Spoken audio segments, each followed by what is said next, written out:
د ګلوبل سمود پلوټیلا په نوم باندې یو قافله روانه ده فلسطین ته، او په هغې کې د ډېر شی ملکونو خلک دي، یوازې مسلمانان پکې نه دي. دا قافله روانه شوه، اوس روانه ده په سمندر کې. نو په دې باندې زموږ په پاکستان کې قسمه قسم تفسیرې کېږي.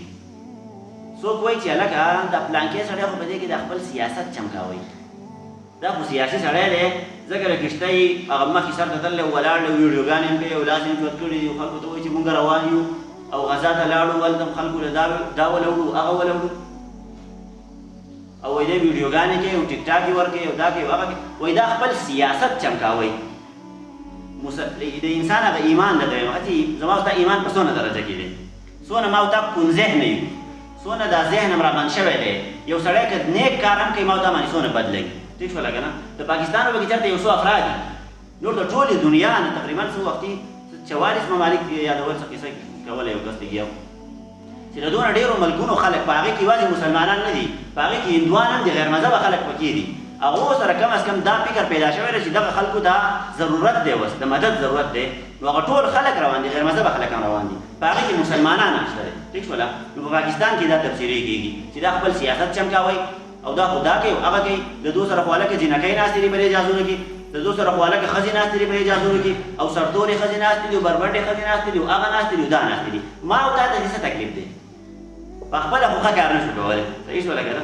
مین سیس خو د انسانیت خدمت کول دي، د هغې مدد کول دي. که دغه خلکو دا دونه تکلیف برداشت کړو، دا به اوس څو ورځې په دې سمندر کې روان دي، داسې اسانه خو نه ده.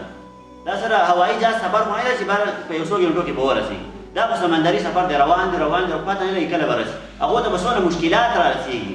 نو داسې نه ده پکار چې یاره ما او تا راولګو ښه کار نه شو کولی، په هغې کې ما او تا چېرته 1 روپۍ 2 روپۍ نه دي لېږلي، یو چا به روپۍ 2 نه یې ورکړي چې لکه دا ورسره ویسئ، هلته به یې خلکو له ورکړئ، د خلکو څه مدد به پرې وکړئ، د هغو سره به تعاون وکړئ، خو ما او تا صرف تفسیرو ته ناست یو. دا انتهایي زما او ستا د کمزرپۍ علامت دی دا، چې ما او تا ډېر زیات دا ذهنونه هم راتنګ شوي دي، د یو سړی ښه کار رامنې هم بد لګي، دغسې نه دي کول پکار کم از کم. ټیک شوله که نه؟ دغه قافله روانه ده، ډېر شی مالي امداد ورسره دی، اوبه ورسره دي، قسمه قسم خوراکونه ورسره دي، دوايانې ورسره دي، ډاکټران ورسره دي، انجینران ورسره دي، قسمه قسم خلک ورسره دي. دو به زیات به د خلکو خدمت کوي او دا په ما او تا باندې بد لګي.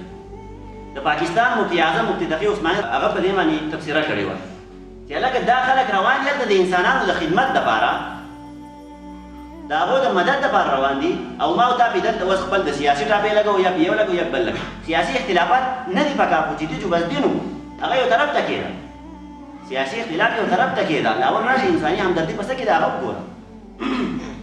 نو دغه شی ضروري دی ښه، که د هرې پارټۍ سره د چا تعلق دی چې ښه کار کوي ښه به ورته وایي. اوس ټایم نشته دی که نه، دا ډېر ښکلی ټاپک دی، ښکلې خبرې اترې دي چې ما پې ټولې کړې وې. په عمران خان باندې خلک ټاپې لګوي که نه چې هلکه دا د پلانکې کار یې غلط وکړو، دا یې وکړو هغه یې وکړو. نو زه یم چې هغه کوم یې ښه کار دی هغه ته خو ښه ووایه که نه، د هغې نه خو انکار نه دی پکار. اوس کوم غلط کار یې کړی دی ستا د هغې سره څه کار دی، هغه د خدای کارونه دي، څه به ورسره کوي، هغه کار خدای ته پرېږده، الله جل شانو ته پرېږده، هغه به ورسره خپله فیصله کوي چې کوم یې ښه کار دی هغه دنیا ته وښایي، دا زموږ لیډر دی، ده د پلانکې ښه کار کړی دی. زما یو لیډر یې هغه کوم ښه کار کړی هغه به زه راخلم، ځکه په دغه کې فایده ده، ښه کار به زه هم کوم. کوم غلط کار یې کړی دی زما لیډر دی، زما څه پلار خو نه دی چې هر کار به یې زه کوم، هر یوه خبره باندې به عمل کوم، چې ښه کار یې کړی هغه به کوم، چې بد یې کړی هغه به نه کوم. نو هر سړي کې خوبۍ او بدۍ شته دی، خو چې کوم ښه کار کوي هغه ته بد نه دي ویل پکار. صحیح شوله که نه؟